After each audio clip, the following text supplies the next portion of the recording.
stream here. What's up, everybody? We're live. Danny is in the waiting room. Just gonna get some stuff set up really quick, and then we're gonna get right into the interview with him. And then after the interview, I've got some good topics. Just gotta make sure we got everything set up here. Let's see where else we have to set up. Tweet the link out. Stream is live.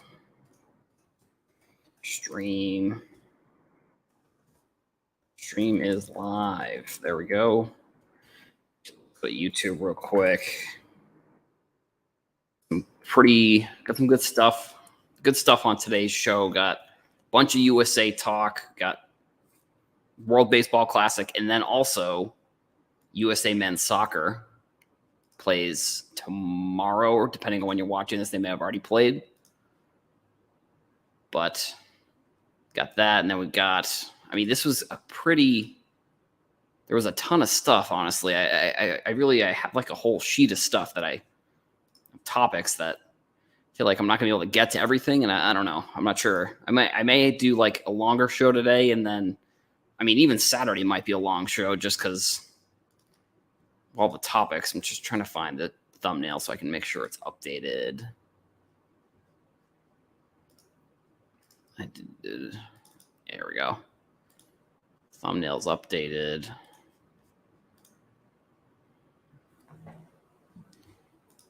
Tweet is out. I guess I'll probably post on Instagram too.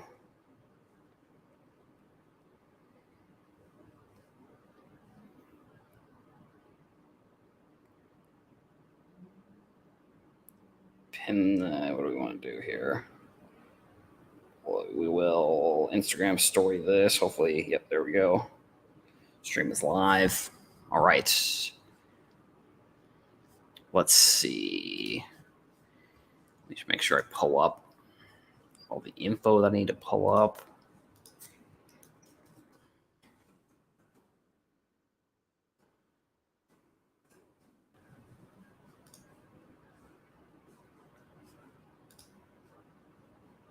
All right.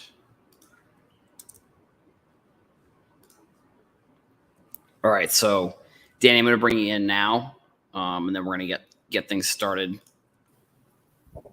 Hey, Danny, can you hear me?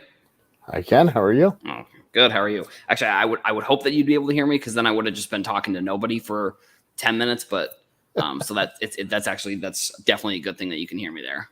Let me make sure we flip this here. Okay, yeah, it's in reverse. That's good. Just making sure everything's set up. Okay, cool. And then I've been trying to set up this like transition here. But I don't. The transition's not long enough. So, but then this is going into the interview. So, how's it going? We're gonna start in like a minute or two, I guess. That's cool. How's it going tonight? That's good. That's pretty nifty. Yeah. Except it like loops, and I don't think it's like long enough. But and then the other thing goes away. It's pretty cool. Yeah, did they roll out the custom layouts, or has that always been there? Because I noticed that today. They just rolled stuff out.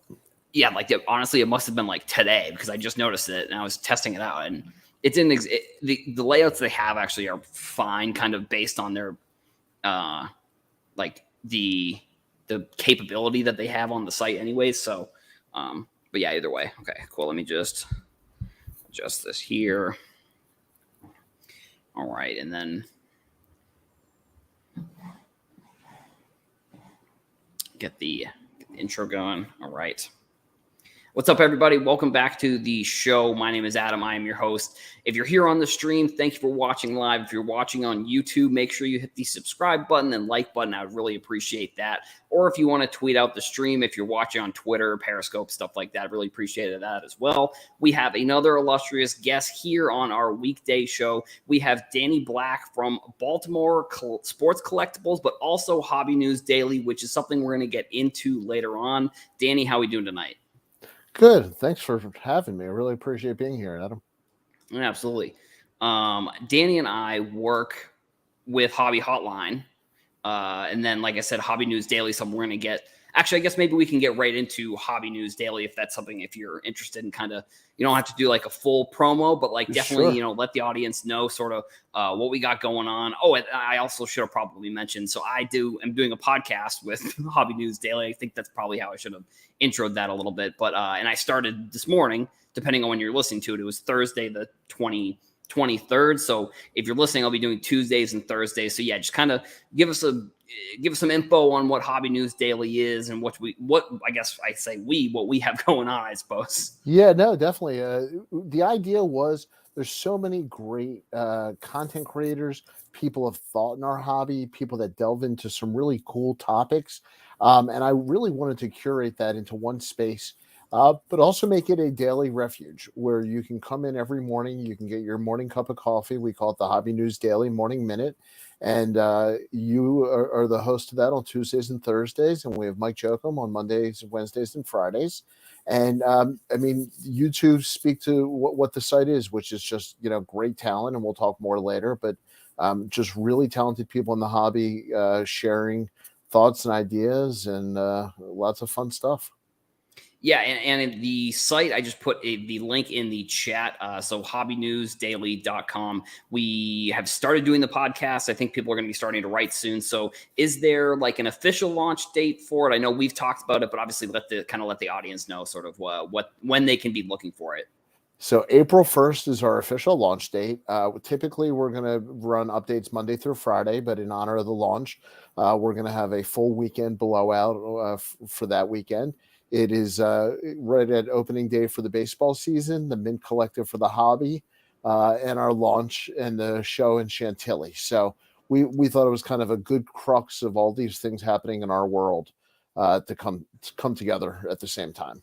Yeah, absolutely. And then I put the Twitter link in the chat. Is that kind of where people can find updates for kind of everything that's going on as well? Yeah, we're trying to be as tech forward as we can. So Twitter, Instagram, our website. And if you want to listen to Adam or Michael in the Morning Minute, you can listen to actually on podcast form or right through the website. Actually, you can play it right through there. Yeah, so definitely check out the podcast. It's the same as the name of the website. You can find it on Spotify, iTunes, or, like Danny was saying, you can also find it on the website. It's going to be directly on there. So I'm definitely excited to kind of see everything else that we have going. I mean, you can go to the website now and kind of see all the writers, and there's some phenomenal talent that's been in the hobby forever that has like really great knowledge. And I mean, I think that's one thing that like within the hobby now, we've definitely seen an increase in people who are creating content. And I think our group has some of probably the longest, I guess, longevity of anybody, any group that's kind of been put together. So we're old. It's going to be really great. Yep. Yeah, I guess I wasn't gonna say old, but I guess maybe we could put it that way. But either way, I think experience wise, I think we have some of the most experience, and then best experience in the hobby overall for sure. Without a doubt, and I will brag and on our staff like my children, and when we get into that later, I will run down the roster. But it's you are not you could not be more correct, and you are actually testimony to that. So both directions. Yeah, so like I said, check out Twitter, check out the website, check out the podcast we got going, and then articles and writing is going to be starting to go in. So I guess we'll move on a little bit from that. So Danny, you are how would you describe yourself? Because like I think that's one thing that like I like to bring on people who create content, but not everyone considers themselves a content creator. So like overall, like what do you have like a title that like when you either introduce yourself or stuff along those lines when you meet people, like how would you describe yourself in this hobby? That's a great question. I am a private broker. That is the essence of what I do financially. Is I work with high-end clients buying and selling for personal collections. I do work as a consultant with some companies in the space, but I am a content creator. I have a background in radio in Baltimore. I write for paper and do content for Baltimore media as well. But in the hobby, I have absolutely fallen in love with talking with people like you about the hobby and the shared passion we have. And even if we collect different things or, have different viewpoints, I have really learned to embrace and cherish, those relationships, and find myself wanting to create more content. And now I think I got to call myself Hobby News Daily. So Yeah. I think my title is going to be changing to Hobby News Daily, all titles included there. So maybe that needs to be updated on my LinkedIn page. Yeah, I mean, for me, for sure, content has always kind of been first. That's kind of how I got in. So like, I guess content creator. It's weird to say because like I just feel like at this point, like it's such like a broad term, and like everybody is a content creator nowadays. Like it feels like on the internet because how easy it is. But yeah, I mean that's it, I definitely I think we connected on LinkedIn the other day, Yep. and we've got a ton of cool stuff going on when it comes to content. We'll jump back into cards a little bit here. So like for you, do you remember what the first card or moment that kind of sparked your desire to continue collecting was? Strongly and deeply. My first card ever was an 83 Topps Cal Ripken, which was a second year. And my first major memory with cards, or my first box that I remember opening, was 84 Topps, where I pulled the Mattingly and Strawberry rookies.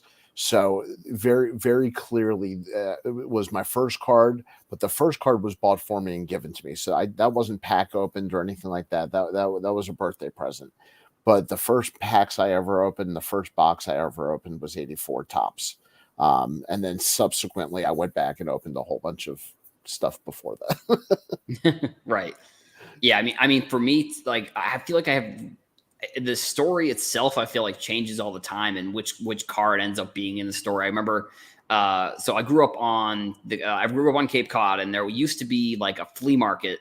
Um, and I'm sure you probably remember stuff like this. It was just like the there was like a card dealer that was there, and they would sell these like the long boxes of cards, the long boxes of base cards for like whatever it was, like $10 for like a billion cards, like in the thing, which I ended up figuring out later on when I first got back into cards. I went kind of home and found my card collection, and went through one of those boxes, and I was like, there is like nothing in here. And I'm realizing that now it's probably the dealer or the person probably that was just random base cards. Like there was literally, I don't think I found one rookie in like a 600 box set that I was looking at.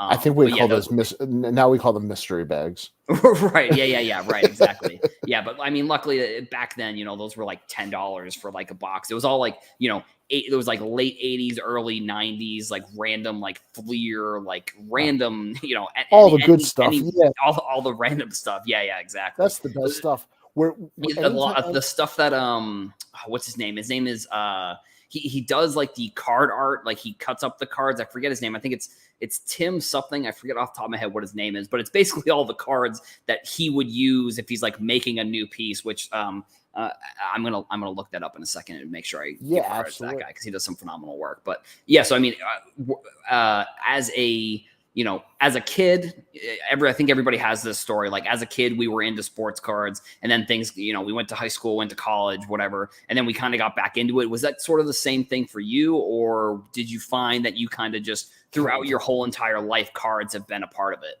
I have been tied my entire life. I started as a dealer for the first time when I was 14. I set up at my first show at 14 years old. So at 14, I was working mall shows and VFWs, and I did that through 16, 17 years old into college. And then I stopped doing shows because my entire inventory was actually stolen. So a little bit of a different trajectory is I did not voluntarily step away from it. My collection was removed from me. So I always loved it. I immediately started trying to rebuild my collection, but I stopped being a dealer at that point. Did go to school, but I was lucky enough to work in Major League Baseball out of college. So it always kept me close to cards and sports. I could never get away from it. Yeah, I think, for, especially for you, like, you've worked in sports, you've worked as a dealer. So like, how does, I think on Instagram, I think it says that you worked with like the Braves and the Orioles. So like working in sports, like do you do do you take anything from that and kind of apply it to cards, like, or is it kind of like mainly like separate for you, you'd say? It absolutely has it changed my view on sports in general, which I think can't help but change my view on cards and collecting. Um, it probably made me more of a vintage lover because it kept my idols in my mind, my idols, and once the current players and you get to know them and you realize that yeah, they are people and people are flawed and sometimes your favorite player is not the best player on the team when you get to know the Right. guys. And so then you start looking at their cards differently, and then you start collecting cards and you PC stuff of guys that nobody else has heard of, but they're a nice guy and you became friends with them. And then you don't collect certain people because you've met them and you don't like them personally and you don't really want to own their cards.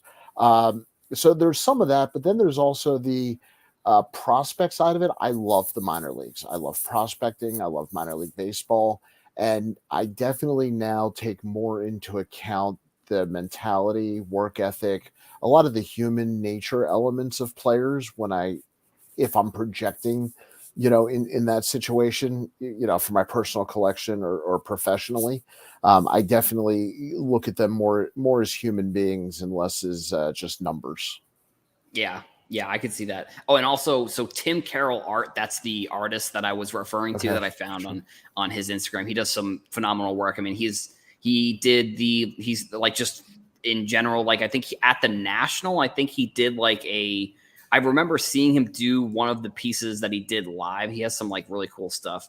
I'm actually just gonna pull up his Instagram really quick just to I give him make sure I'm giving him credit for just a little bit here. First of all, I love Um, sports art, and so you always give the artist credit. So I'm glad you're right. doing that. Yeah. So I mean, I think it was. I think it was either this one that he did at the National Live. But yeah, these are kind of the two famous ones that I sort of when I was getting back into sports cards, and I have a background in graphic design, so like that was kind of my comeback into sports cards was like the design aspect of it. So, the art side of sports cards was sort of how I dove headfirst into this. So like he was somebody that I definitely saw like doing this type of art, and I met him at the National. He's super nice. So it was definitely really cool to see some of the art that he was doing like in action, stuff like that. It's funny. I Um was looking at that page. I could have looked at every piece on there. That stuff is gorgeous. Thank you for yeah. introducing me. Yeah, and I mean, like I said, it's all of the like it's like cut up cards. So I mean, it's a recycling of cards that at some point may have just ended up in like a landfill or something like that. So like it's good that we're doing a little bit of recycling and reusing of stuff that like I said would have just ended up in a landfill somewhere. So that's a ton of fun as well. So for you, like within cards and working in sports, like the content creation aspect of it, how did you start getting into content creation around sports cards, or do you have any background in any other type of content creation? Like, is that something that you've dove into at all?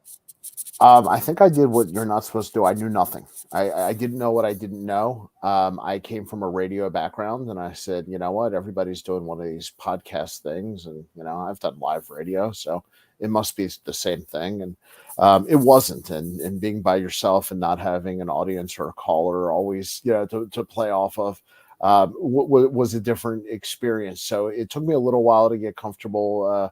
Doing a one person podcast. And what I found over the years is I like talking to other people a lot more. So I changed the format of my own podcast to do a lot more interviews. And I do more shows like you and I are on Hobby Hotline together, and where we get to just talk to each other and talk to other smart people or other interesting people in the hobby. And that part of content creation, I never expected. I never expected it to be relationship based. In the radio business, so much of it is time slots and Mm, hosts and commercials and and so much around so many of those things. And then you get into the hobby and you're doing content. You're talking about what you love with people you love, and that's addicting to me. I get a high off of a great conversation. When you and I are sitting here and you're teaching me something new, in a hobby where I've been in 30 years, and now I have a new artist I'm about to go look up tonight and check out Tim's work, and that to me never gets old. So from a content creator standpoint, I look at it as a two-way street. I'm creating content, but that content creation allows me to absorb content in return, and that's what good guests do for me, and that's what good co-hosts do for me, and that's why I enjoy being a guest. And so the radio background was helpful in some ways, but it's a lot of hours doing podcast and YouTube, I think, till you get any sort of comfort level. And if I ever get there, I'll let you know.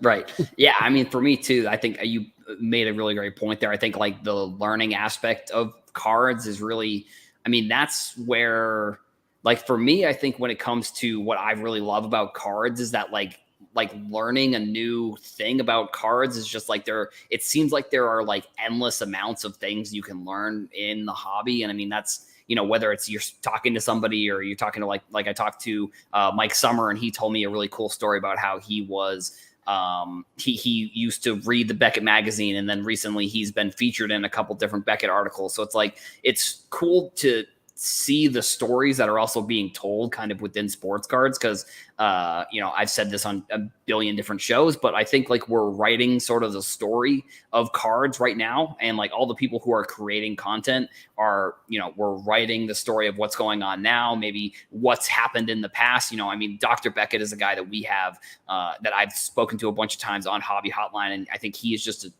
treasure trove of like knowledge and all that kind of stuff. Like, I feel like I always am learning something new, whenever he's kind of discussing, and it's always interesting to hear his perspective on stuff like that. So, for you, like, have sports cards, like, what's something that you've learned from sports cards, basically? Wow, what haven't I learned from sports cards? I think what I've learned is it's a great neutralizer in a lot of ways, because you can be the guy who bought the $12.6 million Mickey Mantle and be just as happy as the guy who bought the $12, Aaron Judge base card. And there's something just magical about that. Everybody can enjoy this hobby in their own way. And so I think what I've learned is to be a lot more patient about other people's interests, be a lot more patient with other people who, there's no right way to hobby. There's no wrong way to hobby. And I think for a long time, I had a perspective of, if you were not educated enough on A, B, or C, you shouldn't participate in X, Y, or Z until you're educated. And I think that was a very short-sighted view. I think what the hobby should do is embrace people, bring them in, and then help educate them while they're in the hobby. And so I have found and learned to be far more inclusive on different levels of hobbyists, different types of collectors. And I think that's probably a good human lesson, not just a card lesson for me personally. That's something I needed to be better at. And I have enjoyed learning about different ways people collect it. I don't have to change the way I collect, but getting to learn about somebody else who only collects on-card autos. Well, that's fascinatingly different from the way I collect, but that's really cool. And that allows me to learn about that. So, what has the hobby taught me? It's taught me a lot about people and a lot about interest and niches. I think it's also taught me that in some ways, those still the things you love are still a business.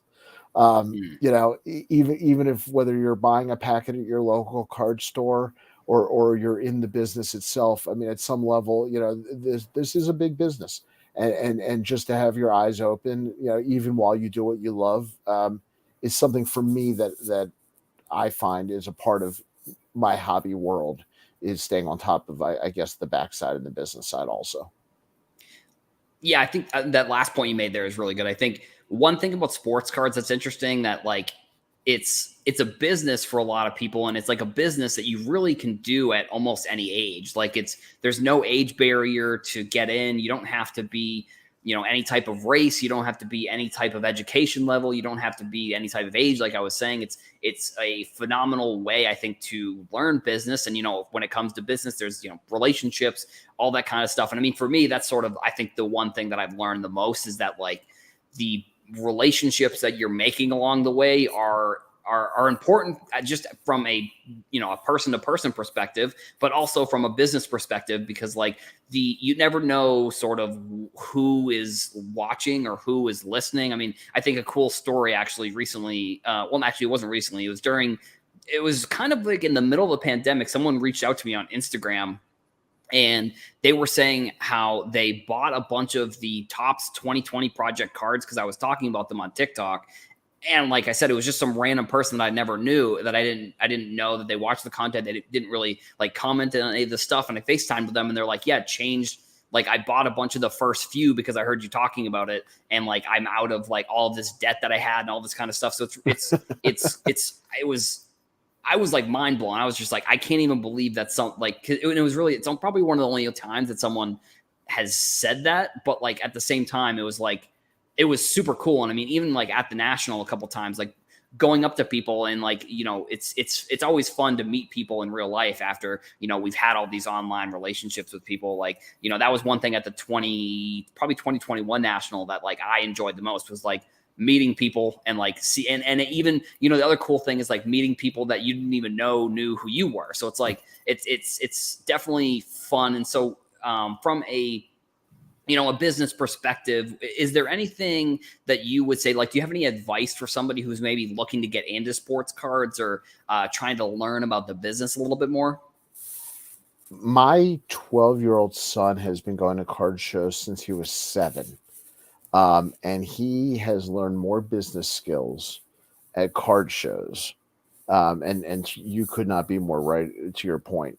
I would say just physically go to things in person. The networking, the interpersonal skills, the human relation skills, all of those things are good lessons in life and business, not just sports cards. But they can be applied very early on. Like you said, there's no barrier to entry in sports cards. So getting involved at any age, whether it's your child or yourself, meet people, get to know them, talk to them. Don't be afraid to ask questions. I mean, I would think, some of the biggest business lessons I've learned were who to ask and what to ask. And my grandfather always told me, they gave you 2 ears and 1 mouth, and you're supposed to use them in that ratio. And I love that saying. So when I meet people at the National, like you said, in person, and you get a couple minutes with somebody, take advantage of that opportunity to ask a question that you've always been, curious about. And there are no dumb questions.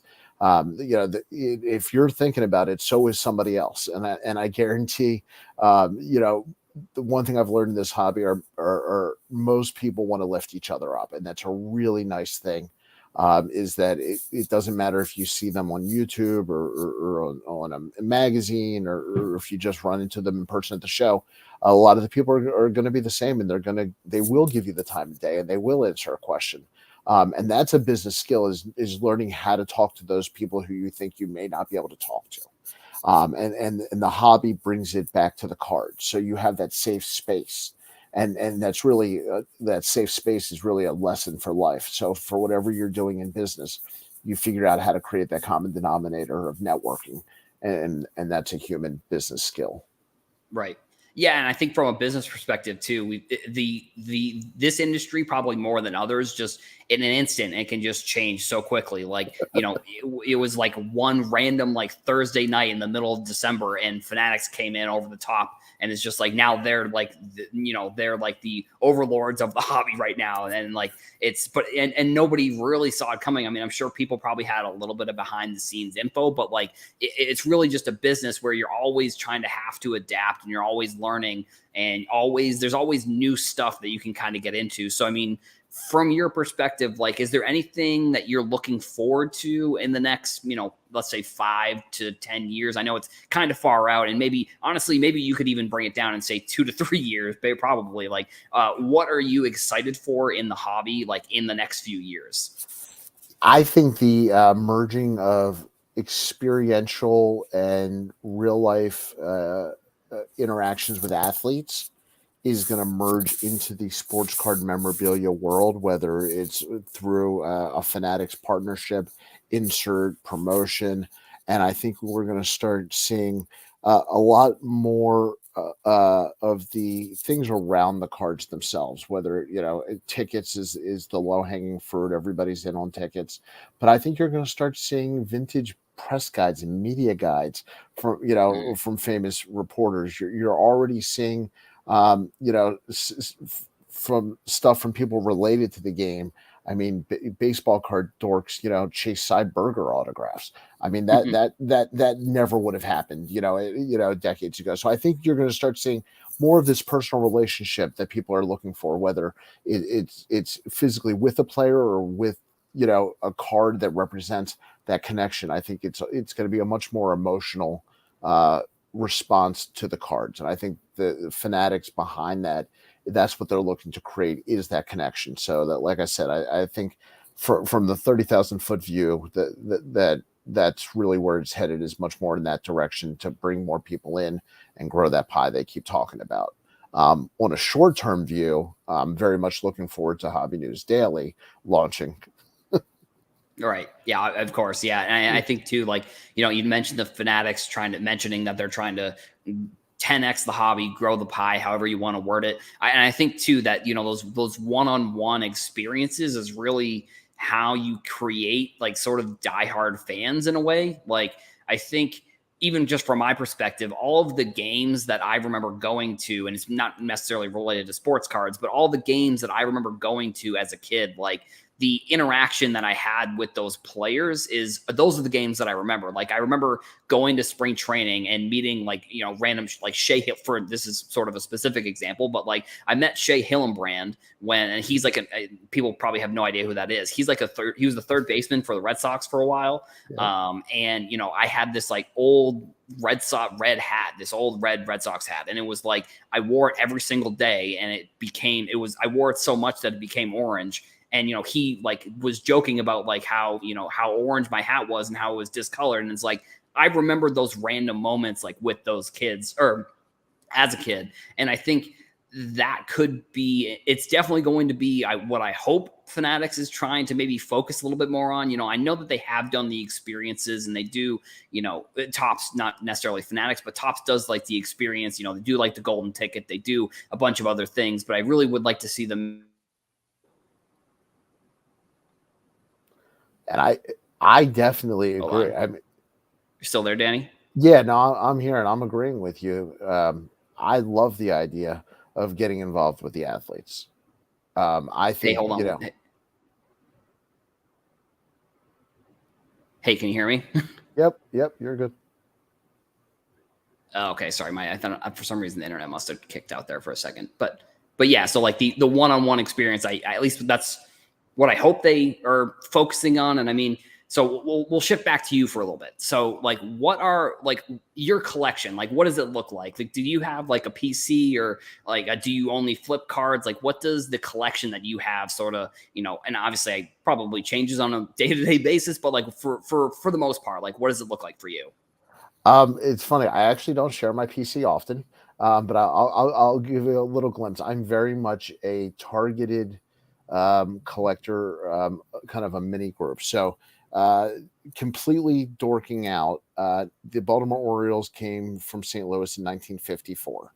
I have one part of my PC is the 1954 Topps Orioles team set. It's a beautiful color. The 54 set, it has great color to it. So one of the things that I PC is that entire set and have that on display. I PC Sandy Koufax. I'm a huge Oriole, Baltimore collector, Baltimore Colt, old Baltimore Colt collector. I collect some vintage women's softball.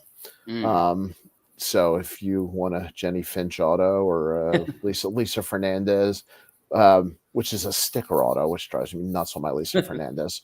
I actually have been into those cards for probably 10, 15 years, well before, a lot of that was popular, but I just collect what I like. I collect the Bill Ripken Error I guess you call it the rainbow. Mm. I don't know what the proper term is for all the variations of that era card, but I do collect those, and just kind of whatever gets me. Right now, I'm working on the 1957 set.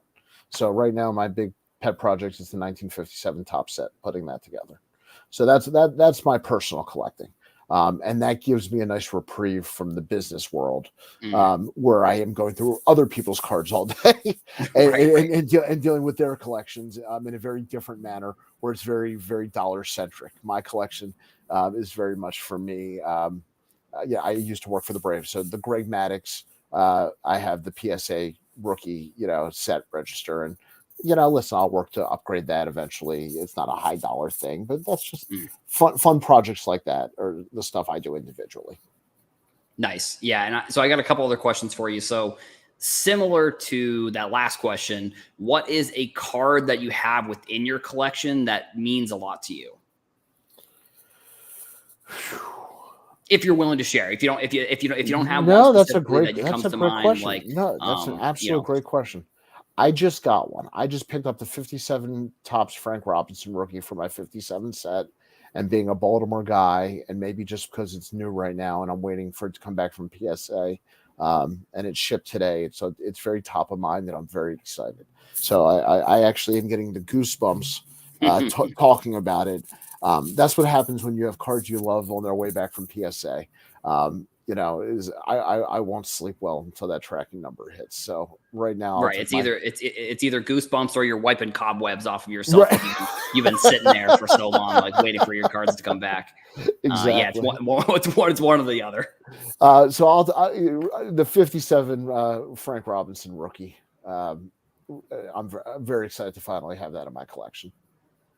Yeah, I feel like when it's kind of similar, like when, if I'm going to have a little bit of a follow-up question here. So like that card specifically, was it one that you were searching for a while, or is it one that, you were saving up for, or like, how did you come about eventually getting that card? Like, sort of what's the story behind, like, maybe like how you got that card?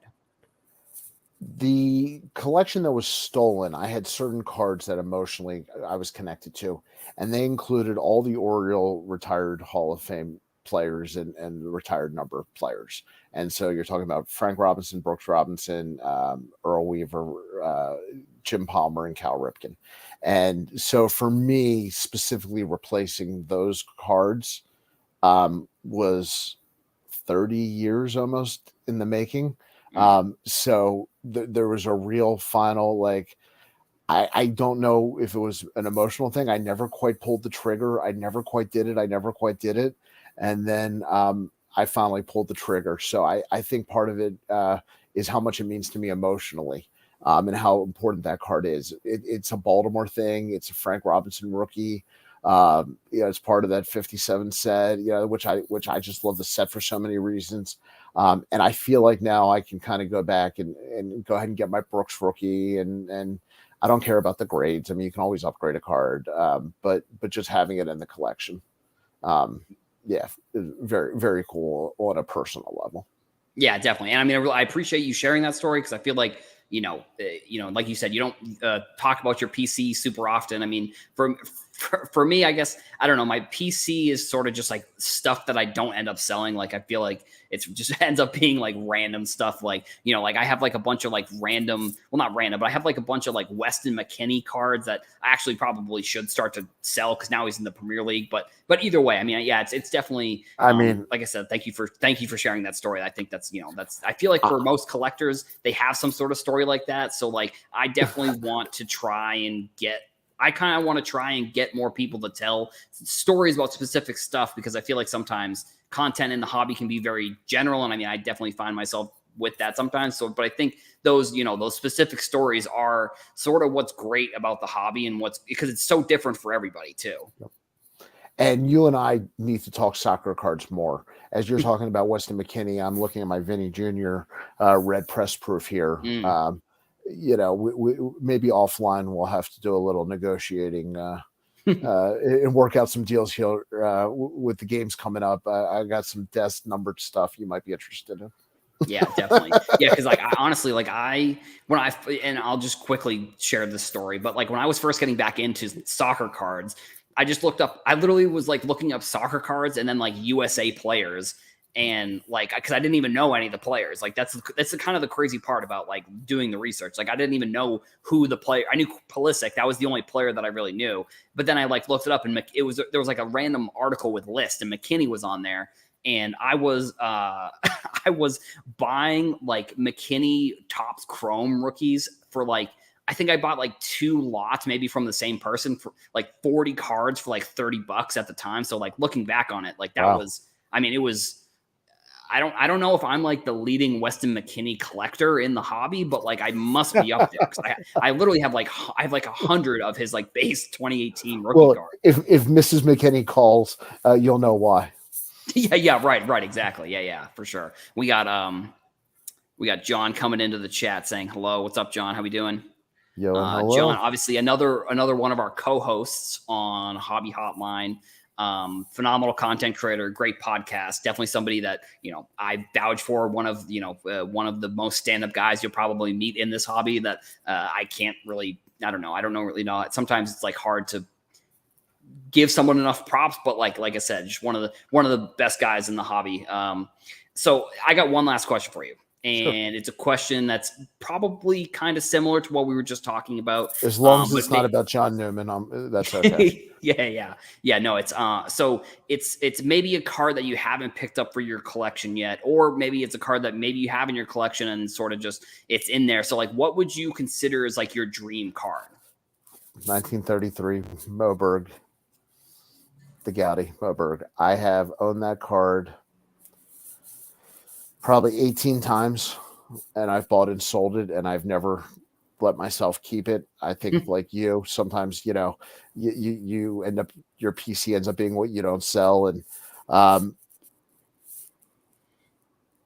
I would like to finally buy it one time and not sell it. Just say it doesn't matter what offer I get. It doesn't matter. I'm keeping this card. And I have a list when I go into every national of a couple cards I'm targeting, and I like to talk about it after the national so people don't buy the cards. Yeah. Because that happened to me last year. But I will say I am looking for a 33 Gaudi Moberg, not the 41 play ball. People, please don't try to sell me that. But yes, that is very much a dream card. And the 57 Topps Johnny Unitas. Getting back to why that 57 year is so awesome for Baltimore sports. And if money wasn't an issue, and I'll take this off, being a Baltimore guy, I want the Babe Ruth Baltimore News American. Absolutely all day, every day, in front of the Wagner, in front of the mantle. I would take the Ruth News American. Yeah, I feel like honestly that's kind of for me like too like that the conversation of like dream card. It's always like what realistically you could buy, and then like the dream card is like when if you didn't have a budget, it's like you think of just any crazy card you can really find in the hobby. And I mean there's tons of them off the top of my head I can think of, and I think like any one of one like random player growing up. I mean like Devin Hester is like a random player, like, and it's I feel like there's always random stories within when you have like a favorite player like Devin Hester. I do play a lot of video games, but like one game that I used to play a lot more of was Madden. And I think it was like Madden 07 or 08. I would play as the Bears online, and I would move. Devin Hester was a cornerback, but I would move him to wide receiver. And he was the fastest player. I just have him run down the field and I'd throw him a fade and he'd score a touchdown every single time. And I mean, I usually save those plays for the end of the game, but like he was just, it's random stuff like that. I feel like those are kind of the cool cards. I think there's like a one of one Bowman that he has, but yeah, I mean the dream card. I feel like could have so many different meanings for everybody. But I think I'm gonna wrap things up here with everything. I mean, I really obviously appreciate you coming on. I mean, I feel like we've gotten to know each other pretty well over the past few weeks with Hobby Hotline and Hobby News Daily. Obviously it's pretty, like I said, important. Relationships that you're building online, and then hopefully meeting in person, all that kind of stuff. So. let people know, sort of give them a quick summary of what you got going on, where they can find you, all the good stuff that kind of comes at the end of some of these interviews. No, thank you. And thank you again for having me. I mean, I can't believe we went that long, that quick. It feels like we just started. I'm going to put all the attention on everybody else right now. HobbyNewsDaily.com, at HobbyNewsDaily. Best collection of content creators, original writers, people doing fantastic work, including Adam, who I'm going to say this for the first time and waiting for it, absolutely killed it on Morning Minute on Hobby News Daily, and I've gotten compliments from a lot of listeners today. So you will hear Adam and lots of other people. So just go follow Hobby News Daily, and if you can get a hold of me through that. Absolutely. Yeah. Like I said, appreciate you coming on. We talk basically on like a daily basis sometimes. Yep. So, we'll talk soon. I will like I said, thank you for coming on. No, my pleasure. And really, you do a great job, and I'm glad to be here. Absolutely. I'll talk to you soon. Take care.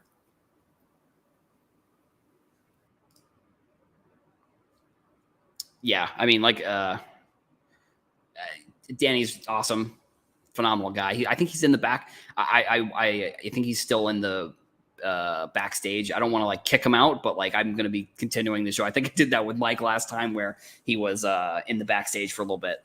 But yeah, like I said, I mean, Danny, we've become good friends over the past couple of weeks, working on Hobby Hotline and all that kind of stuff. And he's, like I said, one of the phenomenal, got a great radio voice, phenomenal on the shows. And I'm excited to kind of get started with Hobby News Daily. Like we said, if you haven't heard today's podcast, I tweeted it out. So it should be on Twitter if you're looking for it, or just go to hobbynewsdaily.com and you'll be able to find the podcast. It's usually right there on the homepage. It's on Apple and Spotify.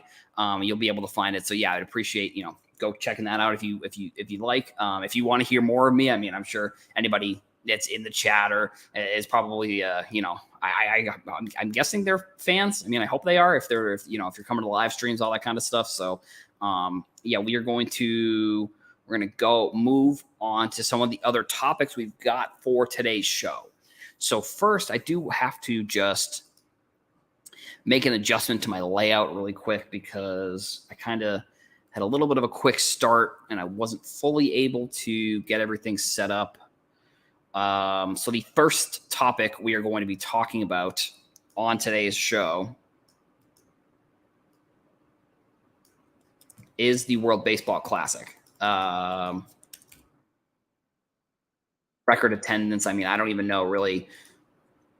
I feel like there's so many different ways you can go about it when you're talking about this year's World Baseball Classic. Let me pull up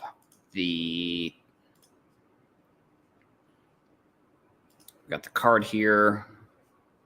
Let me just adjust this a little bit more. We'll shrink down the size.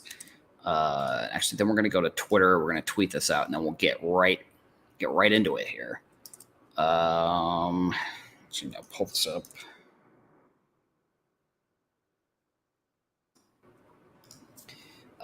Leading off show with this topic.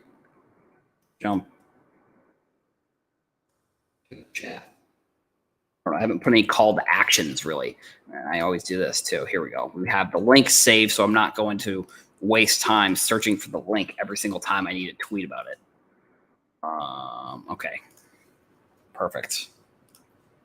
So, World Baseball Classic. I mean, I don't know how, it's got to be one of the best sports. I think I tweeted this, and I think I'm going to put this maybe in the thumbnail of the video. Is the World Baseball Classic was maybe the best thing that's happened to baseball since the McGwire-Sosa home run race in the 90s. Maybe you could say the 2004 Red Sox. I mean, maybe I'm a little bit biased here being a Red Sox fan, but like I think this was one of the best things that's happened to baseball specifically. I mean, if you want to lump in sports in general, I think it was a phenomenal moment for sports. Like, I think just overall, it was such an exciting tournament. And I mean, even, the round robin games were okay. They weren't I don't think there was as much, fireworks as there was really in some of the like bracket play. Like we saw the walk off, which I'm going to say hand up here. I actually fell asleep in the ninth inning, and I didn't see the walk off because I was, Japan was losing by I think a run or two, and no, they were losing by one because they walked off on like a bases clearing first and second. They scored the run, which was unfortunate. I fell asleep and I didn't see it. And so I was just like, oh, okay, so I'm going to go to sleep. USA is going to play Mexico tomorrow. It's going to be a cool North America game. Like we're going to see, the El Tri, I think is what they call it in soccer when USA plays Mexico. But yeah, like I said, unfortunately I fell asleep right at the end of that game. I stayed up and watched it, and then I just, I missed it. But then, you also had the USA versus, I believe it was either Venezuela or Cuba, where Trey Turner hits the grand slam. I mean, that was such a monster hit for Trey Turner there. There were some unfortunate injuries, but it's like, I think the Edwin Diaz injury, that's a freak injury. That's, that could have happened anytime. Obviously celebrating is unfortunate. The Jose Altuve injury, that's unfortunate as well. I mean, he'll be back. I think Nolan Arenado had a similar injury where he got hit in the hand. I don't think it was fractured. I'm not 100% sure, but like, I think when it comes to players within the hobby, I think it helps sports cards and it helps baseball cards because you're getting more eyes on the game. And I think the one thing when it comes to sports cards is that a lot of people associate sports cards with baseball cards. And I think that's sort of a little bit overlooked in the hobby in general. Like if you were to talk to someone who isn't in sports cards and you were to say you're into sports cards, I'd say 9 out of 10 times they're going to say, oh, like baseball cards, like you're into baseball cards. So I think, baseball becoming more popular is going to be very vital when it comes to the growth of the hobby. I think we're seeing Fanatics sort of take over some of Topps' marketing, and Topps is going to be still Topps and Fanatics, but it's Topps, but whatever. Topps is still the only, company that's making baseball cards. So that's obviously important. So I think for the next few years, also, we're not going to see football and basketball come over right away. And I don't know if they're going to be, I guess it'll be interesting to see sort of if when Fanatics takes over the football and basketball licenses, do they create another sports card company, or do they continue with the Topps brand and just come out with Topps football and basketball products? I think that's one question that I definitely have. Probably won't have an answer to until, Fanatics starts making these cards. But I think it could be interesting to see like a second or third company within Fanatics come in and start to build another brand within sports cards. Or maybe they buy a brand, like, I don't know, maybe they come in and buy Upper Deck or buy Panini. I don't know if they would do that, or they, maybe they buy Leaf or they buy a sports card company, another one. And then that's like the football company or that's the basketball company, another tweet that I think I'm going to be talking about later on the show that I'm going to be having some instant reaction to is going to be that Topps announced they're going to do a Bowman. Finally, I knew that this was coming, but Topps announced they're going to be doing a Bowman basketball set for college, and it's going to include men's and women's, which I think that means the first Caitlin Clark Bowman card. And actually, I'm just going to look that up really quick because I do want to, as we're talking about this, yeah, it looks like Caitlin Clark is going to have one. I'm surprised that Paige Bucher wasn't in there, but either way, I think, like I said, I think baseball being the top sport or being one of the top sports is going to be extremely important for cards because, like I said, I think the association with baseball cards and sports cards is so intertwined that I think if baseball isn't as popular, I think it's going to hurt cards because just the association is going to almost like die off because people are going to associate the dying game of baseball with potentially the dying art of sports cards. Unfortunately, we'll see if that happens, but I think that's potentially something that could happen down the road if we see baseball slowly start to peter out a little bit. And then another thing that with actually I saw, so I think it's Front Office Sports. They came out with an article today about there's going to be a company streaming all of the minor league games, which is something that I'm a huge fan of. When I was in grad school, I wrote a paper about like how baseball can market their minor league players more to grow the sport. And I think I'm going to actually dive into that. I'm going to look at that article. I'm going to look at the paper that I wrote before I kind of dive into the article. Cause I think, I think it's a massive deal for cards and for prospecting. And we're seeing a lot of good things trending up when it comes to baseball and baseball cards. One thing I think from this tournament that I definitely would like to see is maybe some more in-season tournaments. Like, I don't know if there's a way that they could do. There's probably no way they could do the World Baseball Classic again, but I would love to see like inter-team tournaments. Maybe it's like, I don't know if they would do like, or at least just kind of some of the brainstorming that I was doing is like, I would like to see just regular tournaments, like with all of the teams in them, and then get to these like single elimination, or even do like shorter like series, like where they take some of the interleague games that they usually have and they switch those into like tournament games. I don't know how they would be able to promote them and make them more important. Like, I don't know if it's because they do it within esports, and that's sort of how I got the concept or ideas. Like esports, essentially they have like splits. So they have like within Call of Duty, which is the esport that I follow, they have like a 5-game season essentially, and then they go into like, that brings you to seeding for a tournament, and then the tournament you get a championship. You don't necessarily qualify for like the world championship, like the final tournament, from winning one of these tournaments, but maybe there's a way that, like, I don't know, if you win a tournament, you then get to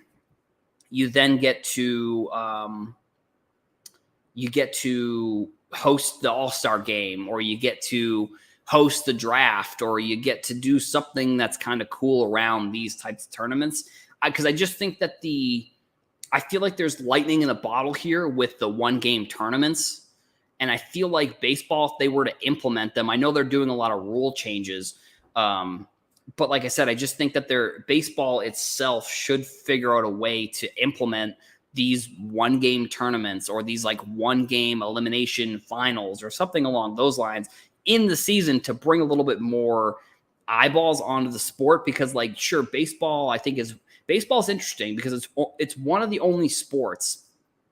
Baseball is one of the only sports that doesn't really have any competition during their season. Like, the middle of the baseball season is in the middle of the summer, when there's no hockey, there's no football, there's no basketball, but like somehow they need to figure out a way to cater more towards, or they need to garner more eyeballs when it comes to these games.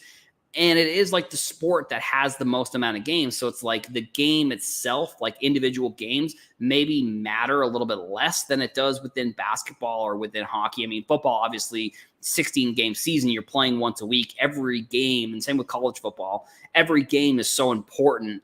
I just wish there was a way that baseball could figure out how to make their individual games more important.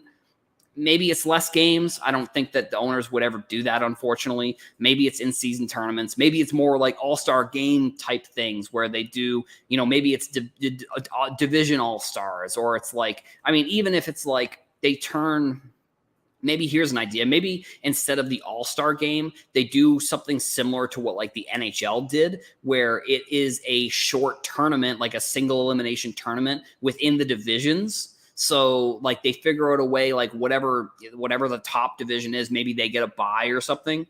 And then they figure out a way to do like a short 1-game tournament within the divisions, to kind of create sort of like a postseason. And I don't know, maybe it's like the team that wins then it's kind of similar to the All-Star game, where the team that wins then gets to be the home team in the World Series. I don't know. I think that's not a terrible concept. I know a lot of people didn't really like it because it seemed like people weren't taking the All-Star game super seriously. But it's like, if you were able to figure out, if your team specifically could figure out how to be the home team, maybe that's where they kind of turn things around. The other thing with the World Baseball Classic is that they had the most attendance in the World Baseball Classic history, which is I think the fifth or sixth in total. So it's not even like there really has been too many of them. But I would say this year, it probably, based on numbers, it was the most popular. It was the most popular tournament that they've ran. So like, I definitely think that I definitely think so. I think baseball needs to figure out how to take the tournament that they just ran and build it in the MLB season somehow. Because I think that if they were to, like I said, take lightning in a bottle and figure out how to, how to build on this like aura or this like excitement that they had from this tournament and somehow put it into the regular season, that would then drive more eyeballs into, what were meaningless games in like July or meaningless games in like May, June, July time frame. I think that would be a good way for baseball to kind of spice up the game a little bit more. I think Kamikaze said we're reinventing the wheel, but at the same time, I think that baseball needs a reinventing of the wheel, if I'm going to be completely honest. They're one of the only sports of all the major sports in the United States that hasn't really, like, they've been making changes this year and over the past few years, but up until recently, there have been almost no rule changes to that sport.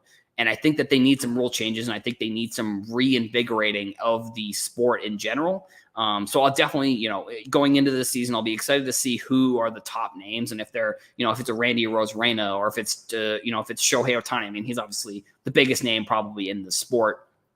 But like, or Mike Trout, or how these players play once we get into the start of this MLB season coming up in the next few weeks. Whew. All right, next we have another similar, we're going to be talking USA, but we're actually going to be talking about USA Soccer.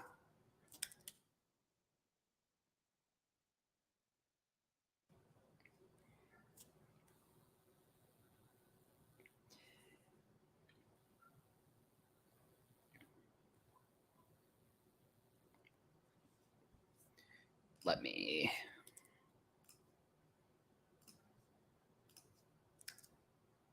Oops. Tweet this out, jump in the chat.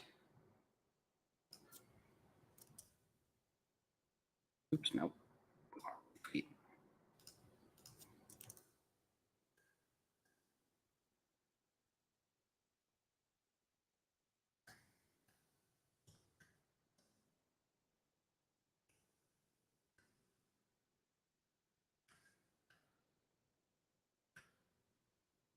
Right.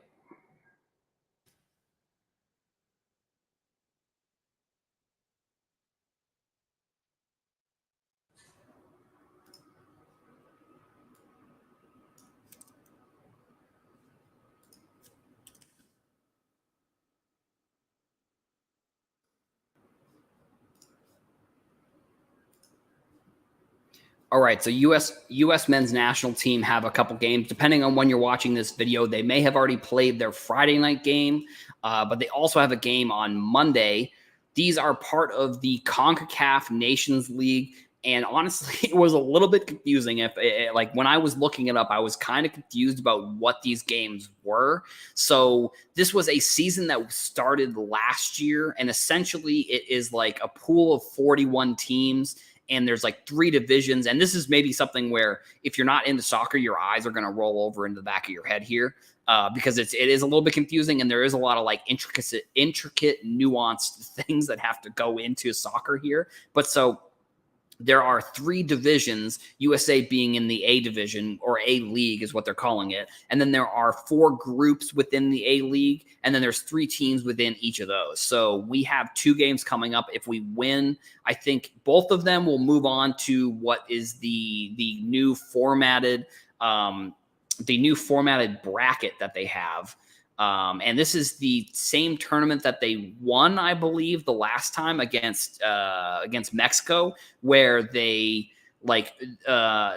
had a bunch of, they went to like extra time, and there was like a bunch of penalties and free kicks, and like they saved the USA saved the free kick, the last one of the game, and then Pulisic scored, and it was again, another game it was a game in Denver. So it started at like 9:30. So the overtime and the extra time went to like 1:30, I think, in the morning. So I unfortunately, once extra time started I think because they had extra time in the overtime, I was like, I unfortunately can't watch this. It's like 1:30 where I am, so I got to go to bed. But that's essentially what these games are. And then from these games specifically, there's going to be teams that qualify, which I think pretty sure it's the top 4 teams from each of the A-League divisions are going to qualify for the Copa America, which is like the South American tournament this year is the first year that there's going to be CONCACAF teams in that tournament, which is going to be massive, I think, for like the US, because it's going to be really some of the biggest competition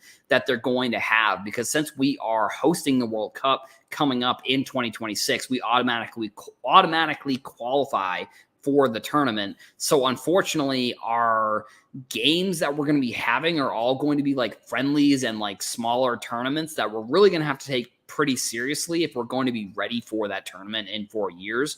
And I know 4 years out, it's kind of crazy, but it's like, I think if you're prospecting soccer cards from this team, I think that there are some big names on this roster that you should definitely look into, because in general, like a lot of these players that are on this roster are going to be in the primes of their career. And this is like, for soccer, this is considered like one of the golden generations that we've really had in quite some time. I mean, it's probably, this last team was one of the best teams we'd sent to the World Cup. I think in 2026, it's really going to be like do or die when it comes to this roster, because, again, so far away. Once we get to the 2030 World Cup, a lot of these players are going to be in their 30s. They're going to be past their prime probably. I think that we're going to see a pretty good core of rookies and young players coming into the system. So I think overall we're in a better spot, obviously, than we were previously, because I think the MLS, which is what I've talked about in the past, has become much more of a league where there is a pipeline for players to start in the MLS and then go overseas to play in big leagues. And even players are staying in the MLS because it's becoming much more of a league where people are taking it a little bit more seriously. I think, honestly, if you're not in the Premier League or you're not playing for like Bayern Munich or Real Madrid or PSG, any team you're playing for is really just kind of a development team. Like, I understand that there's if you're playing for a team that's not competing for the Champions League every year, you're pretty much competing just for like a farm system, and that's maybe controversial, and maybe that's an American way of looking at it. I'm sure people overseas probably don't think the same way, but just because of the way that American sports are built, I think a lot of players that are not playing in the Premier League, or they're not playing for one of either the first or second best team in each of the specific European leagues, you're pretty much just playing so that way you can get to one of those other leagues. You're not like, nobody is dying to play in the MLS. Like, no one's really coming over here. I understand we've had like a Wayne Rooney, we had Gareth Bale came over here and played for a season, won a championship with LA.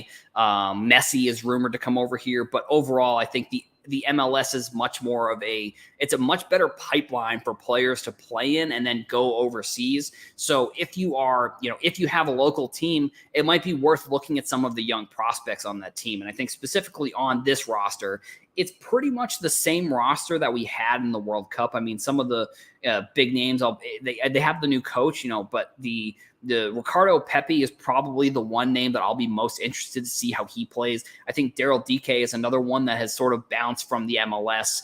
And I mean, even so, like Pepi, Daryl Dike, let's see who else on this roster has MLS cards. Brian Reynolds, maybe. Matt Turner, he played for the Revolution, which was the team that I root for, being from the Boston area.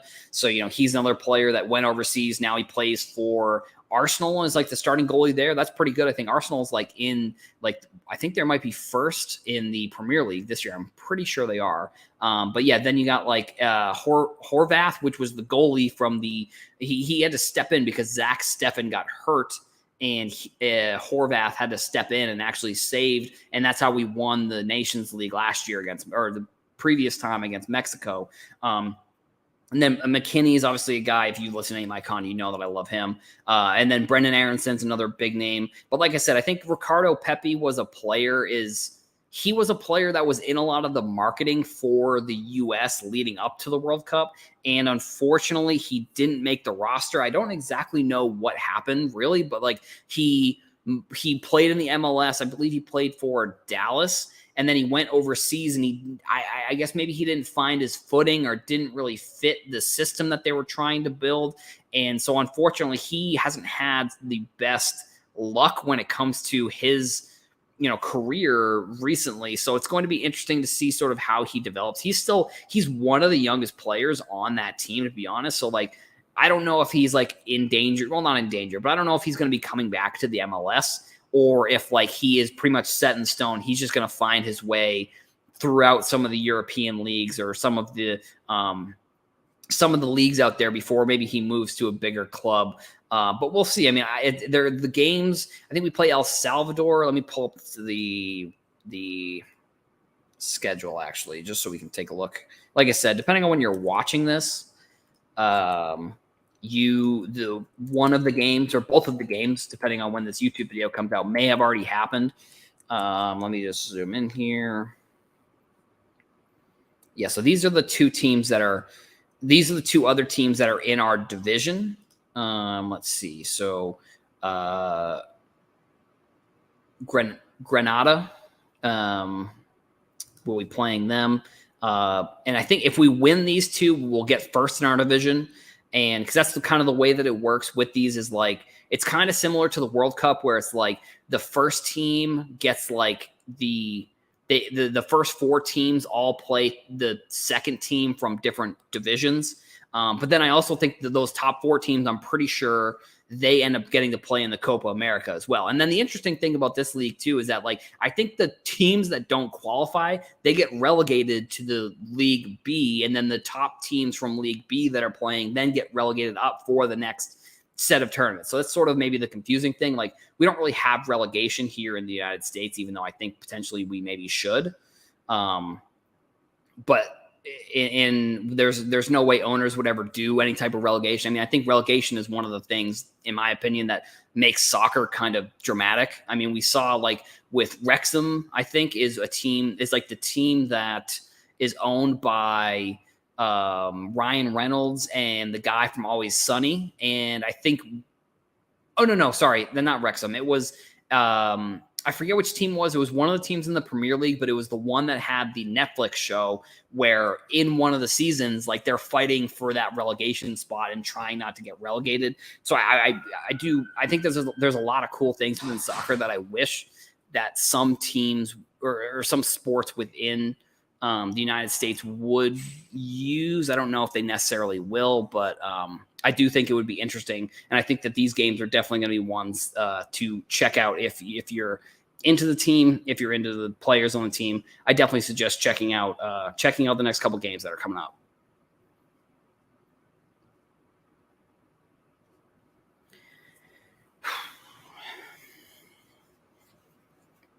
Let's see. A couple, I think, quicker-ish topics. Yeah, upcoming products.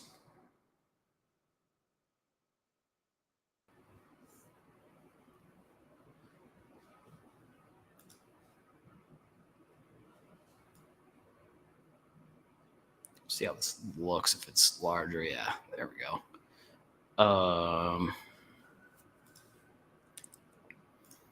Let me tweet this out. Upcoming products.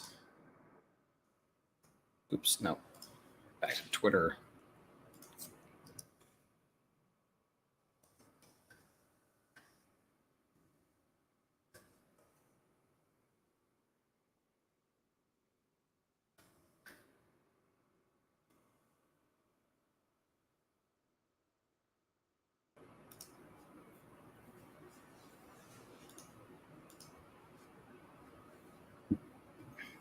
I'm gonna grab some of my water. Oh, back's all sweaty.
think actually that's where I'm going to wrap things up today. Yeah, I think Saturday maybe I'll do a little bit of a longer stream. Maybe even tomorrow. I haven't decided. But either way, yeah, we got those two topics in.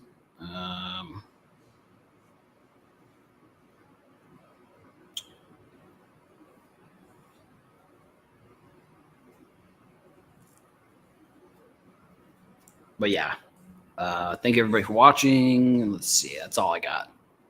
Thank you.